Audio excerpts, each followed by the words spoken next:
Financial crashes rarely arrive without warning, yet to most people they always seem to strike out of nowhere. The irony lies in the fact that they usually follow periods of apparent stability, prosperity, and confidence, when markets are soaring, unemployment is low, and optimism dominates both boardrooms and households. It is in these moments of calm, when everything seems secure, that the seeds of disaster are quietly planted beneath the surface. Understanding what happens before the storm is not just an academic exercise but a vital lesson in how economies truly function. By studying the warning signs and recognizing the subtle shifts that precede collapse, society can better protect itself from repeating the same mistakes over and over again. The key question that deserves attention is simple yet profound. What really unfolds behind the scenes before financial chaos erupts and reshapes the lives of millions? The earliest signs of a looming financial crash are rarely dramatic. Instead, they appear as small cracks in what seems to be a strong and solid foundation. Rising debt levels are often among the first warnings. Households, corporations, and even governments begin borrowing at unsustainable rates, assuming that future growth will cover present obligations.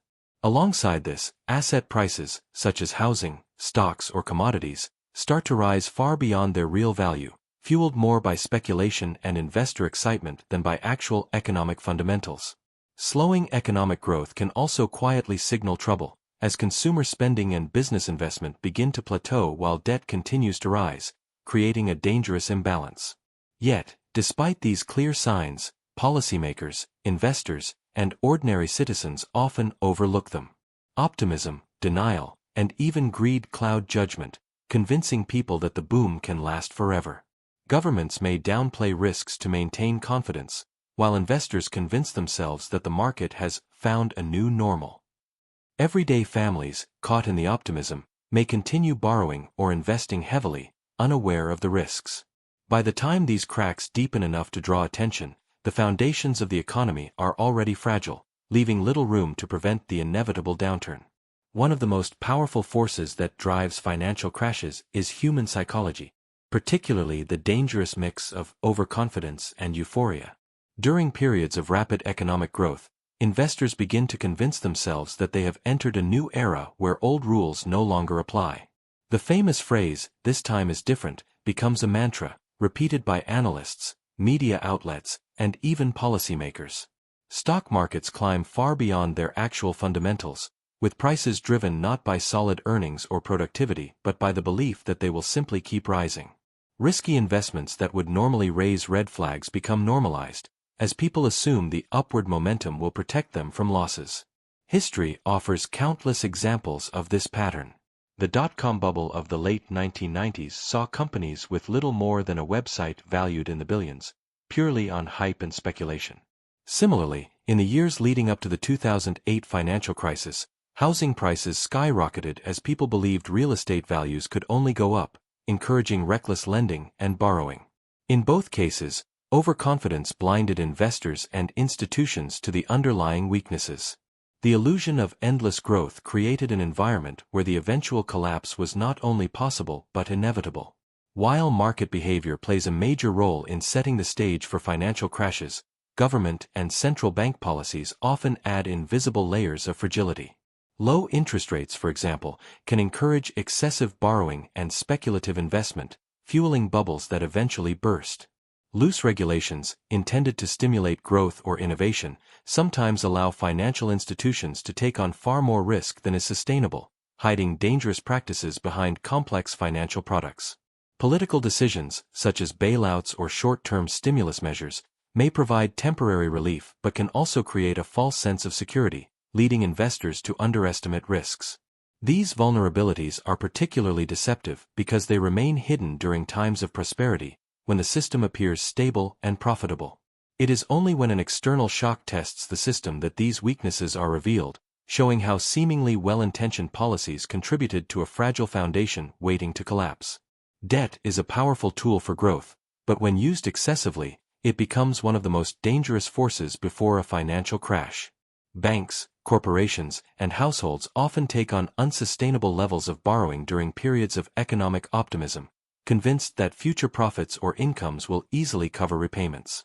This is where leverage, the use of borrowed money to amplify potential returns, creates a fragile system. While leverage can magnify gains in good times, it also magnifies losses when conditions change. A small drop in asset values, a modest rise in interest rates, or a slowdown in earnings can suddenly make debts unmanageable. When repayments falter, lenders tighten credit, forcing borrowers to sell assets at falling prices, which deepens the downturn. This chain reaction shows why debt is so dangerous. It transforms minor shocks into major collapses, turning isolated problems into full-scale financial disasters. Speculation and the rise of risky financial instruments often play a central role in amplifying instability before a crash. Complex products such as derivatives, options, and credit default swaps are often marketed as tools for managing risk, yet in practice, they frequently encourage reckless speculation. Investors chase quick profits, believing these instruments provide a safety net, when in reality they can conceal the true scale of exposure. The 2008 financial crisis offers a stark example through mortgage-backed securities, which bundled together thousands of home loans and were sold as safe, high-yield investments. In reality, many of the underlying loans were of poor quality, and when homeowners began to default, the illusion of security vanished almost overnight. Speculative trading in these products magnified the fallout, spreading losses across banks, hedge funds, and even global markets. Instead of stabilizing the system, risky instruments turned fragility into catastrophe. Rising inequality and deepening mistrust in financial institutions create hidden pressures that make the system more vulnerable before a crash. When wealth becomes concentrated in the hands of a few, the majority of people feel excluded from economic prosperity, fueling frustration and discontent. Ordinary citizens may see banks, corporations, and governments as self-serving entities that profit at their expense, eroding confidence in the very institutions meant to safeguard stability. This fragile trust matters because financial systems ultimately depend on public belief.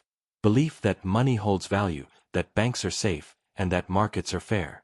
Once cracks appear, such as a downturn in housing prices or sudden job losses, these underlying tensions can quickly turn into widespread panic. People rush to withdraw savings, sell assets, or protest policies, intensifying the crisis. Inequality and distrust may not cause crashes directly, but they weaken the social fabric that prevents them from spiraling out of control. Every financial crash eventually has a visible spark, a sudden event that seems to set everything in motion. It could be the bankruptcy of a major firm, a surprise interest rate hike, a geopolitical conflict, or even a sharp market correction after years of steady growth. These shocks often grab headlines, leading many to believe they are the cause of the crisis. In reality, they are merely the trigger that exposes weaknesses built up over years of risky behavior, excessive debt, and misplaced confidence. The true danger lies not in the event itself but in the fragile conditions already in place, waiting to collapse under pressure. Just as a small tremor can topple an unstable building, a seemingly minor shock can bring down an economy loaded with vulnerabilities. The trigger is simply the moment when hidden fragility becomes visible, and the long-ignored cracks finally give way. Once the initial shock exposes underlying fragility, the domino effect begins, spreading panic far beyond its original source. Modern financial markets are deeply interconnected, meaning that trouble in one sector or country quickly cascades into others. A single bank failure can trigger doubts about the stability of other institutions, leading to bank runs as people rush to withdraw their savings. Similarly, investors may panic and sell off assets, causing liquidity crunches where cash becomes scarce and even healthy businesses struggle to operate. On a global scale, capital flight occurs as investors pull money out of vulnerable economies, destabilizing currencies and draining reserves. These ripple effects feed on fear, magnifying losses and creating a self-reinforcing cycle of decline. What began as a localized issue soon becomes an international crisis, demonstrating how financial contagion can turn isolated problems into global meltdowns within a matter of weeks. History offers clear reminders that financial crashes, though separated by decades, tend to follow strikingly similar patterns. The Great Depression of the 1930s was preceded by a stock market boom fueled by speculation and easy credit. The 1987 crash, known as Black Monday, came after a surge of market euphoria where stock valuations outpaced economic fundamentals. In 2008, excessive debt, reckless lending, and the illusion of safety in mortgage-backed securities set the stage for one of the worst global recessions in modern history. More recently, the COVID-19 market crash revealed how fragile, overvalued markets could collapse when confronted with a sudden, external shock. Across all these examples, the themes are consistent: unchecked optimism, mounting debt, risky financial behavior, and policy missteps that either ignored or amplified vulnerabilities. These recurring patterns show that crashes rarely come out of the blue. They are built slowly, long before the breaking point arrives. The question of whether financial crashes can be prevented has long divided economists and policymakers. Stronger regulations, early warning systems, and cautious monetary policies can certainly reduce risks and delay crises, making economies more resilient. However, history suggests that complete prevention is unlikely because human behavior remains at the core of financial systems. Greed, overconfidence, and the belief that prosperity will last forever continually push people toward risky decisions. Even the best safeguards cannot fully eliminate these tendencies. While smarter policies can limit damage, the cycle of boom and bust appears to be an unavoidable feature of modern economies. The real story of every financial crash begins long before the headlines announce disaster. Years of debt accumulation, risky speculation, policy missteps, and misplaced confidence quietly set the stage while most people remain unaware. By the time the storm finally breaks, the damage is already embedded in the system. This is why vigilance and transparency are so critical, allowing hidden vulnerabilities to be seen before they spiral out of control.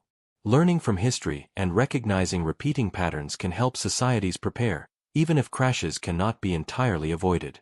Awareness is the strongest shield against financial catastrophe.